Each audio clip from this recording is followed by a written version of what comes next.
Bien, seguimos aquí. Un solo llamado al ministro de Agricultura. ¿Y los cebolleros de Baní para cuándo? ¿Cuántas marchas, cuántas protestas tendrán que hacer los cebolleros de Baní para que le paguen cebolla de hace 3 años, 2 años? Páguenle, porque ustedes han dado muchos permisos de importación y lo han quebrado.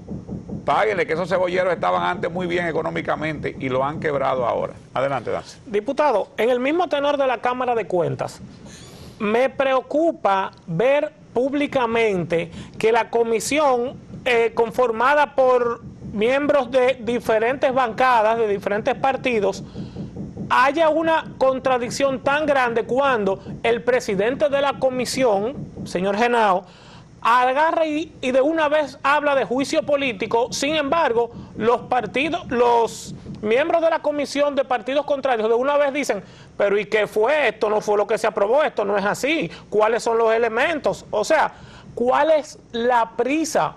Porque no puede ser simplemente porque sí, que el presidente salga y desde que ve una cámara dice que sí, que hay elementos para el juicio político. Lo que pasa es que la comisión fue conformada para hacer ese juicio político. Ese era el propósito. Sí, porque es un mandato de Palacio. Ya. Si Palacio no da la orden, no es verdad que se aprueba un juicio político. El PRM tiene mayoría en la Cámara de Diputados y tiene mayoría en el Senado. Si tiene mayoría en la Cámara de Diputados, evidentemente que todas las comisiones que forme van a tener mayoría de miembros del PRM. Y entonces la aprobación del juicio político es una línea del Palacio. Acusarlo, hacerle la acusación en la Cámara de Diputados y entonces en el Senado votarlo a todo.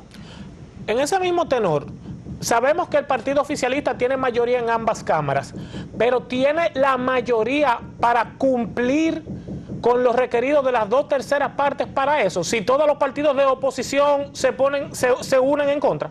En la Cámara de Diputados no tiene la mayoría especial, ¿de acuerdo? Que esa es la mayoría agravada. Necesita 127 votos, no lo tiene. Por vía de consecuencia, es probable que no avance la acusación para el juicio político en la Cámara de Diputados. Esa es una gran pregunta, porque esa parte no la registraba yo. Sí, porque tú sabes que hay una mayoría sobre la base de los votos presentes. Sí. Y hay una mayoría sobre la base de la matrícula. De la matrícula.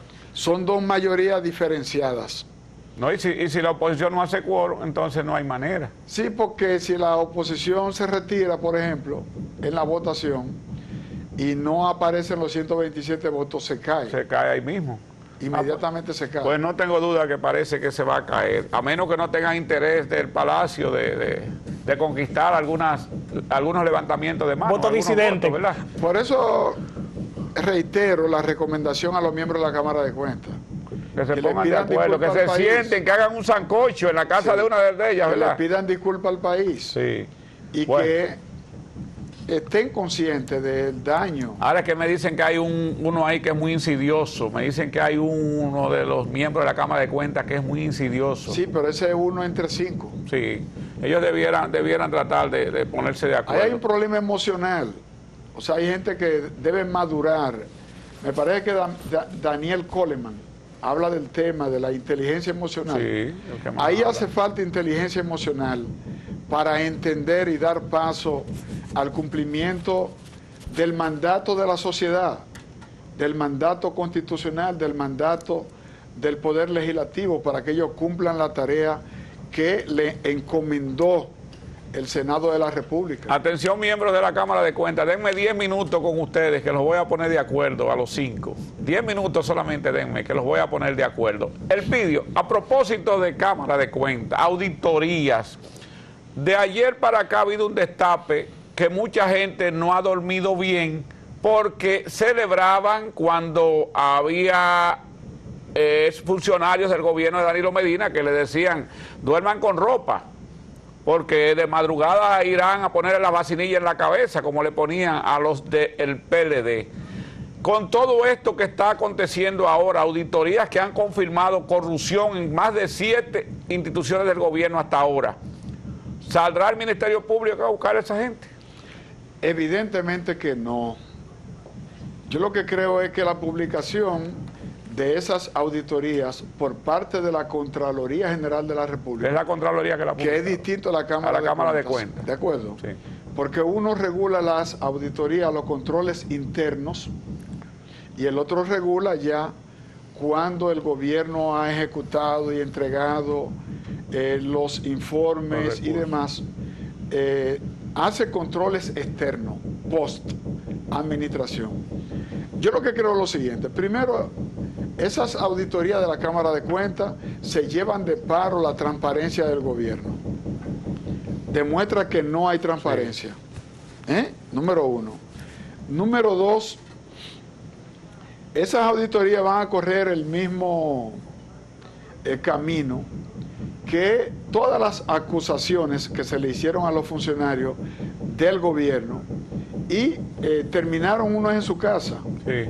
Y otros se le... No llegaron a llamarse. el Ministerio Público no llegó a nada con estos procesos. Yo lo que creo es lo siguiente. Esas auditorías, mejor dicho, la publicación de esas auditorías, obedecen a un plan reeleccionista. Ajá. Recuerde que el doctor Balaguer manejaba las auditorías. Cuando a alguien se le quería como salir del carril en su gobierno, entonces le mandaban en privado la auditoría y luego la filtraban a los medios de comunicación. Yo entiendo que estas auditorías tienen el propósito del presidente agarrar bien el gobierno para entonces presentar sus aspiraciones a la reelección. De esta manera, cualquier funcionario que intente zafarse del gobierno, lo van a amenazar con publicarle las auditorías. Fíjese que solamente han salido una parte. Sí. Y con esa auditoría están achicharrando a funcionarios que tienen un potencial político de futuro. Hay muchos de esos funcionarios que tienen aspiraciones presidenciales. Y con la publicación de esas auditorías, lo queman para fines de sus carreras políticas. Yo entiendo que el equipo que está manejando esas auditorías van en la dirección de reforzar el liderazgo del presidente de la República, las aspiraciones del presidente de la República, y utilizan esas auditorías para intimidar y meter miedo. Usted sabe que en la política el líder o es amado o es temido. Usted recordará al buen amigo, al padre de la ciencia política, a Nicolás Maquiavelo, que dice que el príncipe debe ser o amado o temido. Entonces, a mí me parece que el liderazgo de Luis Abinader está en el centro de esa decisión, de esas auditorías. Y se llevaría tanta gente por delante, porque hasta Paliza está saliendo en la tarde de hoy ya como con problemas en su administración. Entonces, lo que buscan es justamente eso, que todos le teman al presidente de la República como líder. Es una forma de obligarlos a que tengan que trabajar por él. Correcto. ¿Qué decía el doctor Joaquín Balaguer? La corrupción se detiene En la puerta de mi despacho. después que tú cruzas la puerta la puerta del despacho de Balaguer. El gobierno entero era corrupto. Y ese es el mensaje que están mandando. O sea, el único que no está salpicado con el tema de la corrupción es el presidente Luis Abinader. Sí, porque antes de eso publicaron cómo distribuyen el sueldo de Luis Abinader todos los meses, y eso me sorprendió, que viniera primero la publicación de ese salario y luego se ha destapado todo Pero esto. eso venía, porque ese es el mensaje. El presidente es tan puro, tan transparente, que hasta regala su dinero de sueldo, ¿verdad? pero los demás no. Los demás tienen problemas con la administración, están comprometidos con irregularidades en el desempeño. Por vía de consecuencia, todos ellos, para evitar que esas auditorías terminen en el Ministerio Público, todos se van a plegar a promover la reelección del presidente. Pero es que de Luis hecho, Abinader. por la publicación, el Ministerio Público puede actuar, licenciado Elpidio Báez. Ese Ministerio Público no es independiente. Ah, ok. ¿Usted cree que eso no va a pasar? Eso no pasa, como no pasaron tampoco los demás escándalos que han venido salpicando al gobierno. ¿O acaso está en manos del Ministerio Público lo del pasado ministro de la Presidencia? No. ¿O de las dos ministras de la Juventud? No. ¿O el director de Correo? No. Y podemos seguir mencionando Sí, casos. sí, no hay. El único que estaba era la lotería y lo soltaron. Lo soltaron y le estaban ofreciendo hasta una candidatura ahora. Ahora. Diputado, pero en ese mismo orden, a mí se me acaba de ocurrir la brillante idea de darle otra lectura a eso que usted está diciendo de las auditorías. Sí. Y es una lectura simple. Usted entiende que el oficio está haciendo en demostrar y vender la figura presidencial como que es el único al que no le está salpicando la corrupción, ¿cierto? Así es. Pero, ¿y si yo quiero verlo de la forma en la que indirectamente está más involucrado porque él es el del lapicero que hace los decretos? Eso es diferente, porque por mandato constitucional el presidente nombra a sus colaboradores. Sí, es correcto.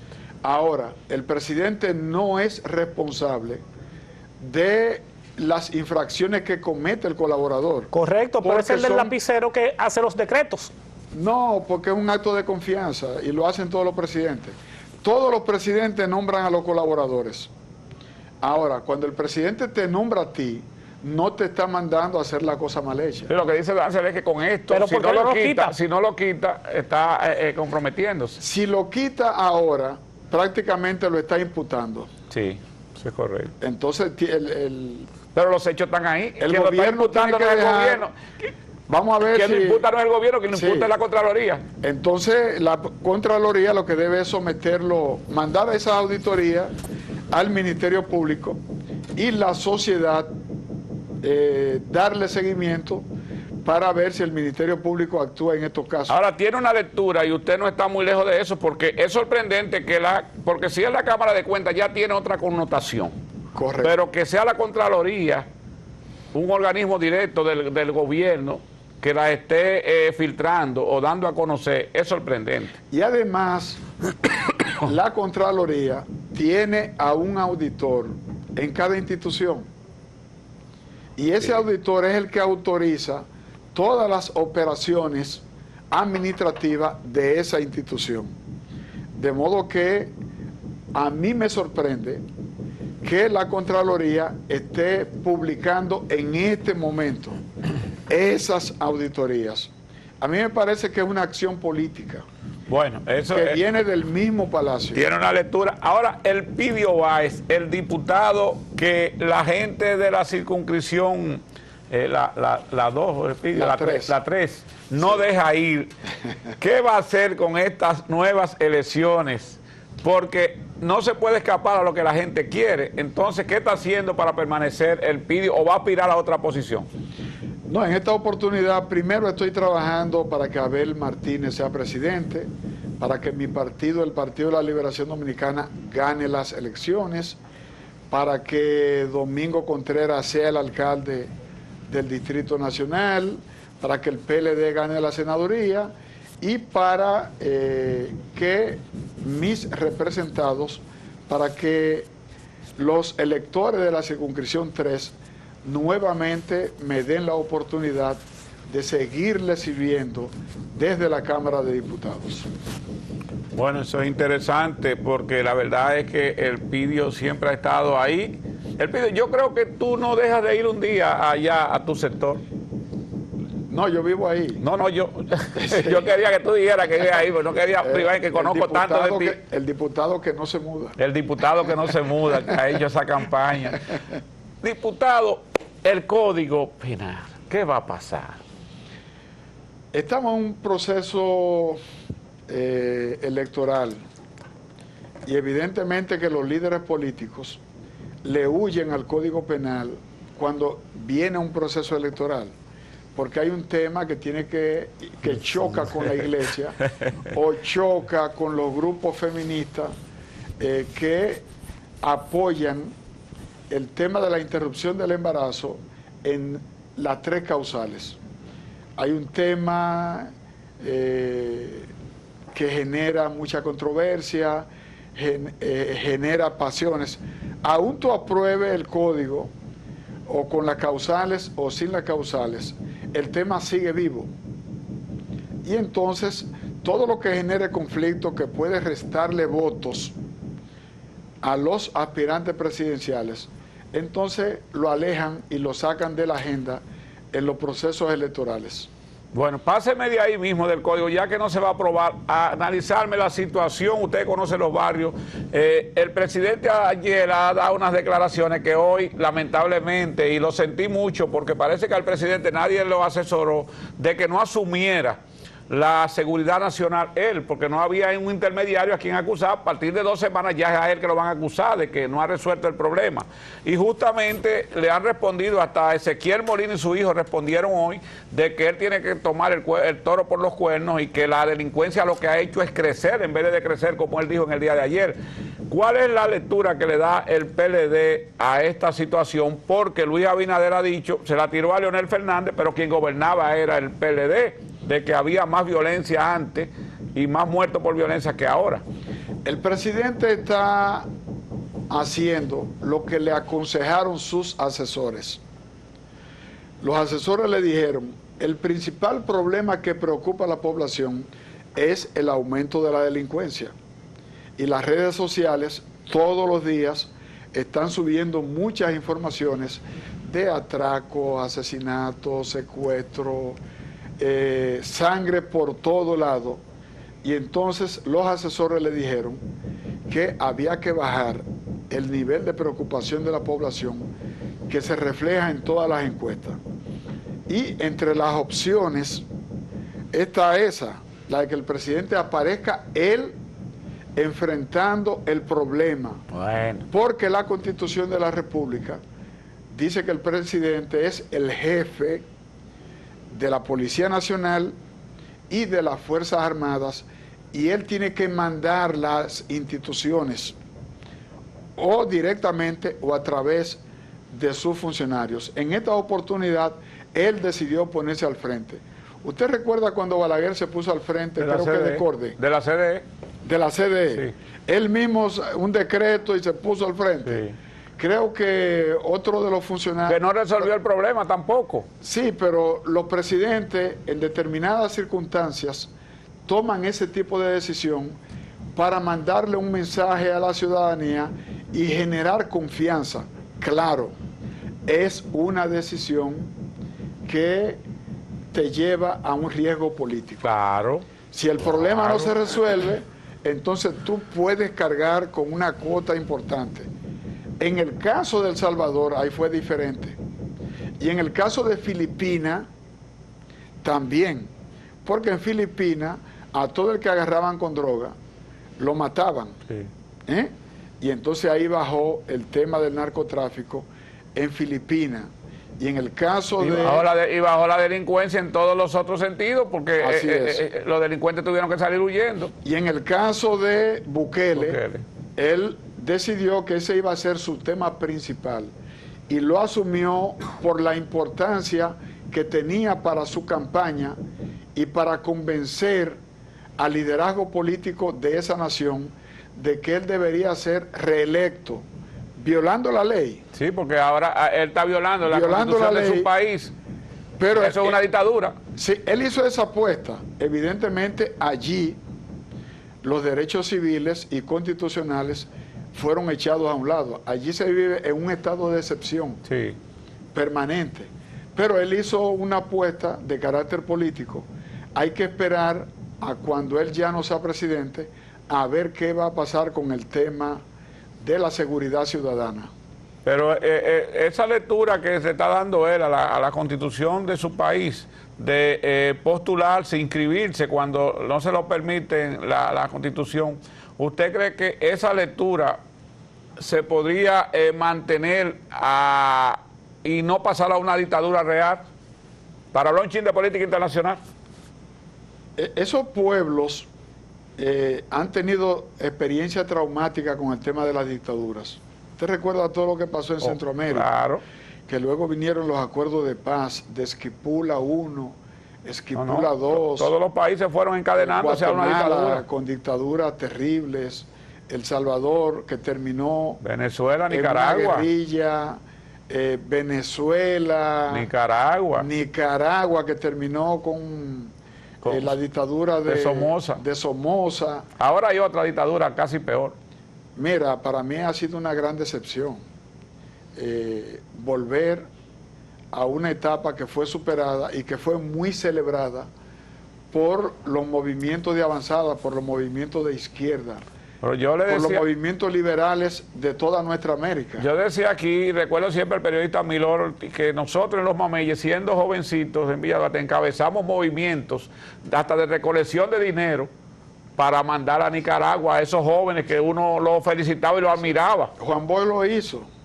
Juan Bosch lo hizo. Sí. E incluso Juan Bosch se ofreció él a participar en el proceso de recuperación de ese país, porque luego Estados Unidos, con Reagan a la cabeza, le mantuvo un movimiento, los contras, Sí.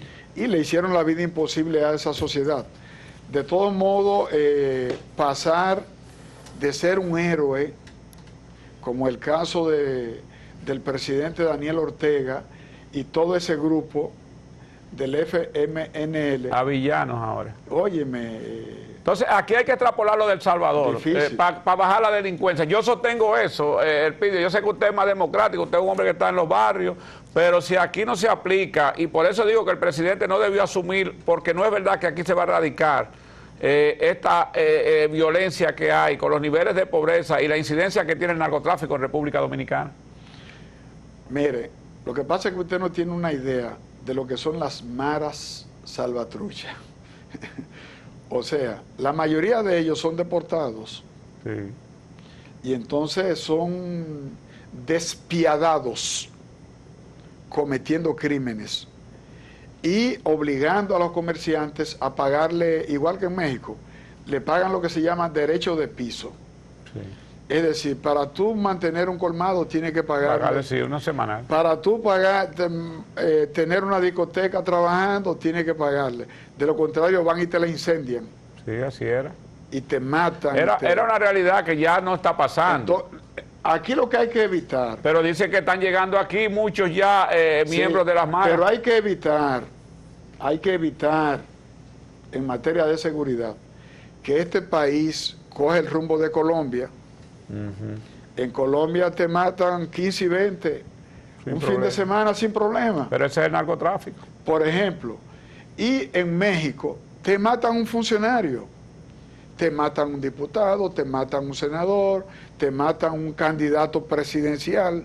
Más Y de entonces uno. esos niveles de inseguridad todavía no ha llegado a la República Sí, pero si Dominicana. no vamos cortando van a llegar. Hay que evitar que lleguemos, porque lo que está pasando, por ejemplo, en Los Alcarrizos, esa zona, Santo Domingo Oeste, lo que está pasando en el centro del Cibao, Santiago, Moca, La Vega. Recuerden que la droga de Quirino, cuando agarraron el camión, Era para Santiago. era para Santiago que iba. Y entonces, en esa zona, el tema de la delincuencia, de los grupos criminales, mira que matan los abogados Sí. y luego no siguen investigando quién fue el que mató a los Abel abogados. Martínez podría... El tema de los sicarios. Abel Martínez por podría ejemplo, reducir eso. Tiene que hacerlo. Una de las propuestas a la sociedad dominicana como parte de su programa de gobierno tiene que ser la pacificación de la sociedad, que la gente no se sienta prisionero en su residencia. Usted tiene su hijo, Hasta que su hijo no llega a su casa en hora de la noche, nadie se acuesta. Eso es una gran verdad. Nadie se acuesta, comenzando con la mamá. La mamá está atenta a si frena un motor, a si frena un carro, a si suena, a si hay un sonido, porque el muchacho no ha llegado. No ha llegado. Pero esa ansiedad va afectando la calidad de vida de las personas. Bueno, pues vamos a lograr que Abel entonces prometa, cumpla si llega a la presidencia con eso. Gracias, licenciado Elpidio Báez. Qué honor tenerlo aquí nosotros en este gusto. programa. Usted es un amigo de siempre. Muchas gracias. Y vamos a recordarle a Abel que dice Elpidio que es mejor arriba con presión. Y no abajo con depresión.